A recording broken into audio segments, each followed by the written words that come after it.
Assalamualaikum warahmatullahi wabarakatuh. Kami dari kelompok 1 kelas metodologi penelitian L akan memaparkan materi mengenai defining and refining the problem atau mendefinisikan dan memperbaiki sebuah permasalahan. Sebelumnya perkenalkan kelompok kami terlebih dahulu. Yang pertama ada saya sendiri, yaitu Sri Indah Mazui dengan NPM akhir 022, lalu selanjutnya ada Zahra Eka Mardianik dengan NPM akhir 024, selanjutnya ada Baik Nisrina Salsabila dengan NPM akhir 030, dan Melvin Abil Wui dengan NPM akhir 275. Berikut adalah topik-topik yang akan kami bahas dalam presentasi ini. Yang akan kita bahas pada materi kali ini yaitu yang pertama, the bird problem area, yaitu wilayah atau area dari suatu permasalahan. Lalu yang kedua ada preliminary research atau research pendahuluan. Lalu yang ketiga ada defining the problem statements, yaitu mendefinisikan pendapat pendapat atau ungkapan sebuah permasalahan. Lalu yang keempat ada the research proposal, yaitu proposal untuk penelitian.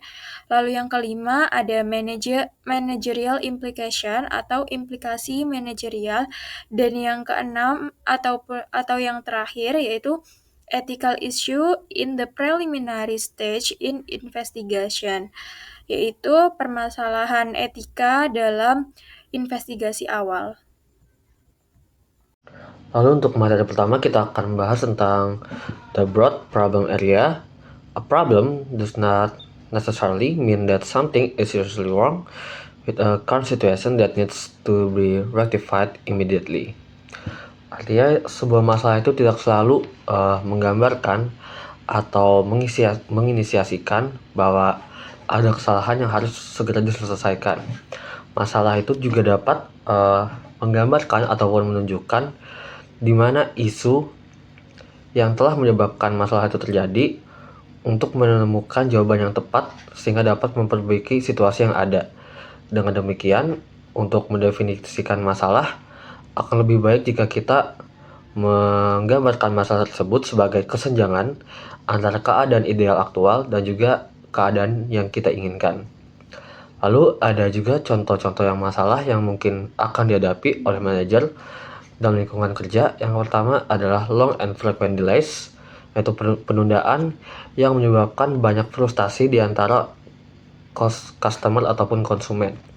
Lalu ada juga staff turnover is higher than anticipated, di mana pergantian staff lebih tinggi daripada yang diantisipasi. Yang ketiga ada imperfect management positions, di mana instrumen penilaian calon karyawan itu tidak melalui proses manajemen yang sempurna. Lalu ada minority group are not advancing in careers, di mana ada anggota kelompok minoritas dalam organisasi yang tidak berkembang dengan baik dalam karir mereka. Lalu ada newly installed information system is not being used, yang artinya adalah sistem informasi yang tidak digunakan oleh baik dari para manajer untuk menjadi tujuan utamanya. Lalu ada flexible hours has created more problem, di mana penggunaan jam kerja yang fleksibel telah menciptakan lebih banyak masalah daripada penyelesaian. Lalu ada young workers show low levels of commitment, di mana pekerja muda dalam organisasi itu menunjukkan tingkat komitmen yang rendah terhadap organisasi. Defining the problem. In the early stages of research process, managers have to spend time alternating between preliminary research and defining the problem statement. Kalau kita lihat di 3 langkah di bawah itu, dari identification of the broad management problem, preliminary research, sampai dengan definition of the research problem, menunjukkan bahwa 3 tahap awal dari proses penelitian itu tidak berjalan secara linear atau satu arah. Di awal proyek, itu manajer harus bolak-balik antara penelitian pendahuluan dan juga masalah atau pendefinisian ulang. Dalam proses penelitian dan ilustrasi ini, kita beralih dari masalah manajemen luar negeri ke topik yang layak untuk penelitian.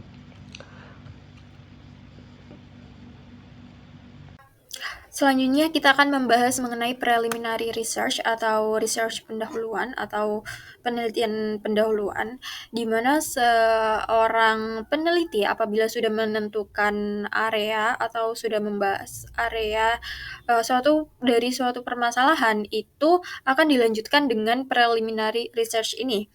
Di mana itu bertujuan untuk kenapa sih permasalahan tersebut terjadi, apa inti dari permasalahan tersebut, lalu seberapa pentingkah masalah tersebut, atau manfaat dari diselesaikannya atau ditelitinya masalah tersebut. Nah, seorang peneliti ini bisa mendapatkan dua sumber informasi yang dibagi secara umum, yaitu yang pertama ada background information on the organization, dan yang kedua yaitu information on the topic or subject area. Kita akan bahas background information on the organization terlebih dahulu, atau biasa disebut dengan informasi dari background latar belakang sebuah perusahaan atau organisasi. Nah, untuk bagian ini itu ada beberapa sumber. Yang pertama itu the origin and history of the company, merupakan latar belakang ataupun sejarah asli dari didirikannya sebuah perusahaan. Lalu yang kedua ada size in terms on employees, asset or both, yaitu ukuran karyawan, aset ataupun keduanya. Lalu selanjutnya itu charter atau piagam, di mana ini berisikan tujuan dan ideologi perusahaan tersebut. Lalu selanjutnya ada location atau lokasi yang menentukan lokasi dari perusahaan tersebut didirikan ataupun keberadaan dari perusahaan tersebut. Lalu yang selanjutnya ada resources atau sumber daya, baik sumber daya manusia maupun sumber daya lainnya. Selanjutnya ada interdependent relationship with other institution and the external environment. Itu hubungan antara perusahaan dengan institusi lain ataupun pihak eksternal. Selanjutnya ada financial position during the previous 5 to 10 years, yaitu posisi keuangan perusahaan yang ada 5 sampai 10 tahun terakhir yang relevan. Dan itu didapat dari laporan keuangan perusahaan. Lalu selanjutnya ada information on structural factors, yaitu informasi dari struktural perusahaan tersebut. Ini mengenai struktur dari perusahaan tersebut, lalu bagian-bagian yang ada dalam perusahaan tersebut, berapa karyawan sih yang ada di perbagian perusahaan tersebut, seperti itu. Lalu selanjutnya yang terakhir itu information on the management philosophy, yaitu informasi dari filosofi manajemen. Kita akan membahas yang kedua, yaitu information on the topic or subject area, yaitu informasi dari topik atau area subjek. Ini bisa didapat dari textbooks atau buku teks. Lalu yang kedua ada artikel jurnal, yang ketiga ada proceeding konferensi, dan yang terakhir ada other published and unpublished material atau material baik itu dipublish maupun tidak terpublish. Selanjutnya kita akan membahas mengenai data collection methods atau metode pengumpulan data, di mana untuk menemukan atau mendapatkan informasi yang kita telah bahas sebelumnya, seorang peneliti itu harus melakukan yang namanya metode pengumpulan data. Di sini ada dua jenis data, yaitu ada primary data atau data primer, dan yang kedua ada secondary data atau data sekunder. Kita akan bahas mengenai primary data terlebih dahulu. Jadi, data primer itu merupakan data yang didapat dari data yang didapat oleh peneliti secara langsung dengan melakukan wawancara atau interview, lalu kemudian penyebaran kuesioner, ada survei dan eksperimen. Lalu untuk secondary data atau data sekunder itu apa? Jadi data sekunder itu merupakan data yang didapat atau yang dikumpulkan oleh pihak lain atau oleh peneliti lain dengan tujuan untuk penelitian yang lain. Seperti itu.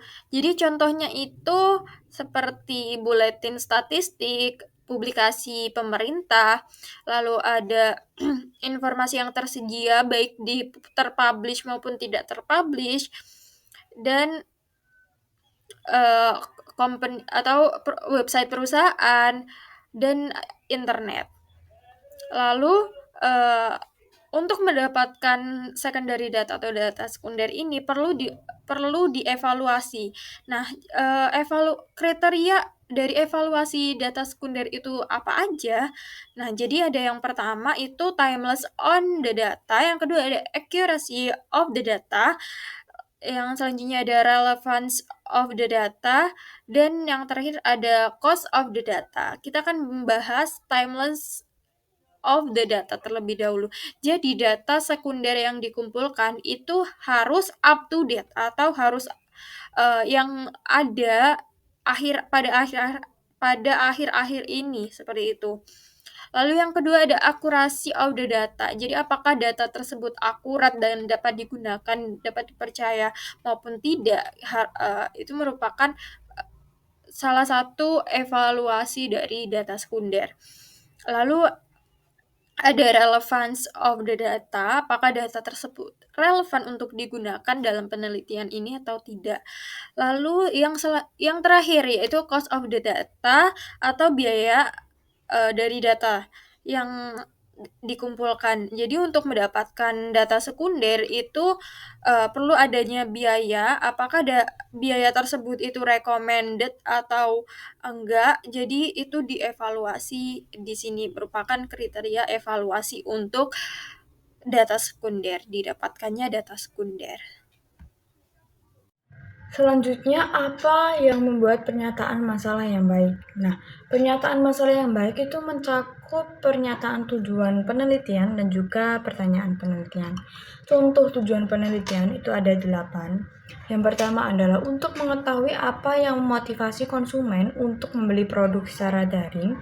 Yang kedua adalah untuk mempelajari pengaruh gaya kepemimpinan terhadap kepuasan kerja karyawan. Yang ketiga adalah untuk menyelidiki hubungan antara struktur modal dan juga profitabilitas perusahaan.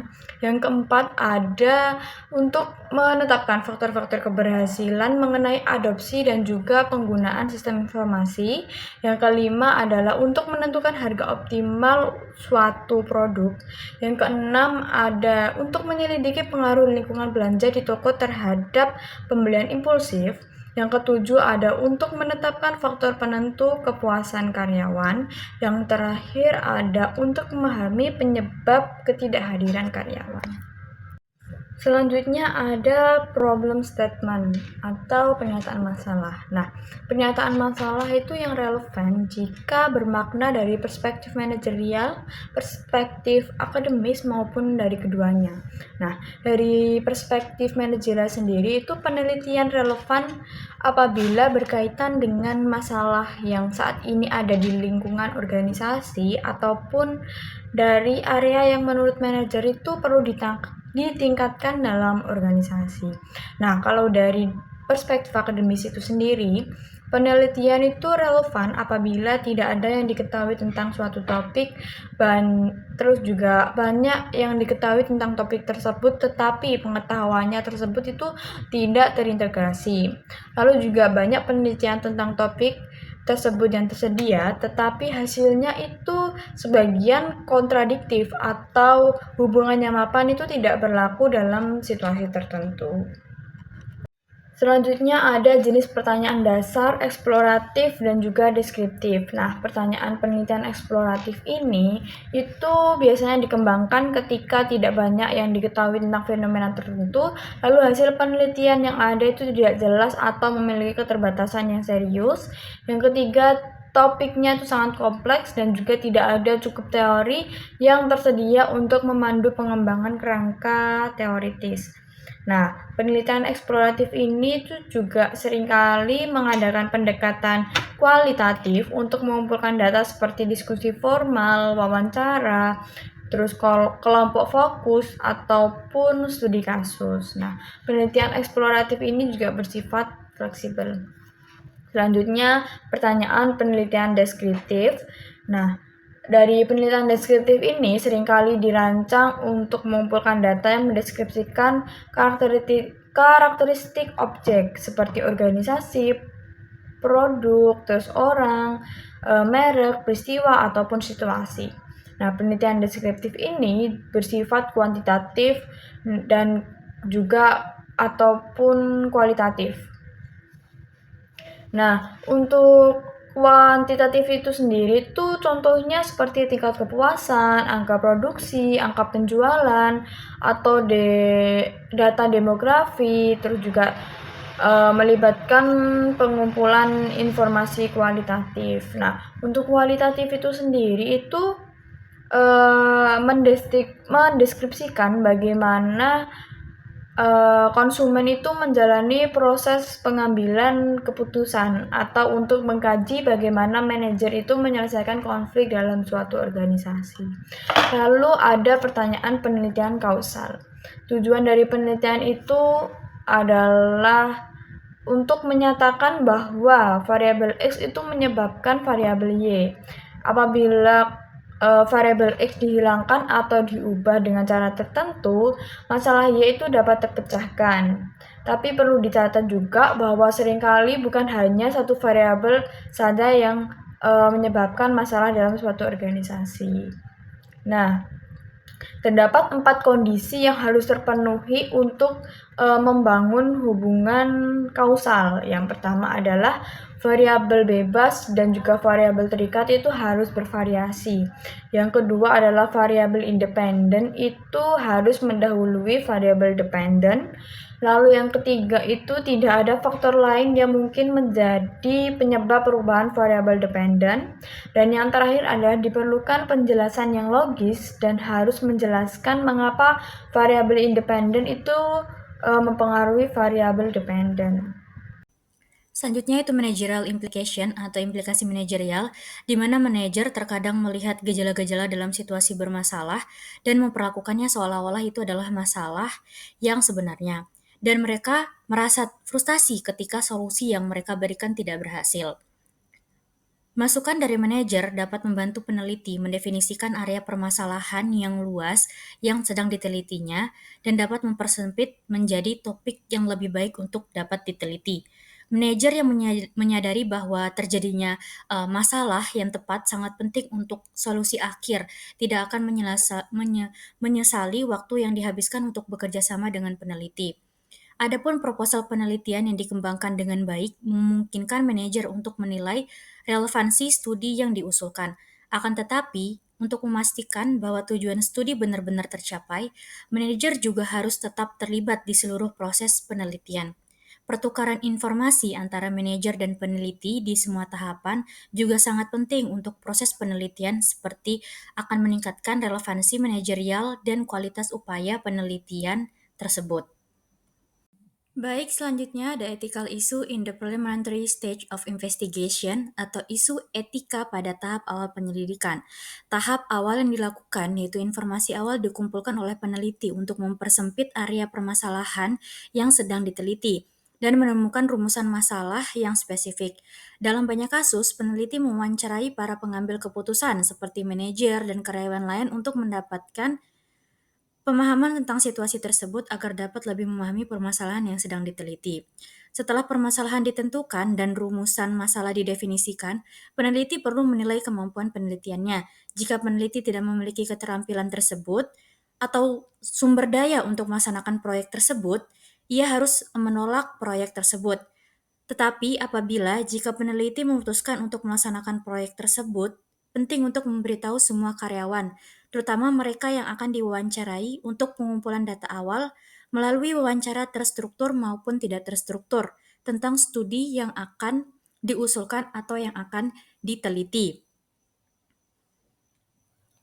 Elemen kejutan yang tidak menyenangkan akan hilang bagi karyawan.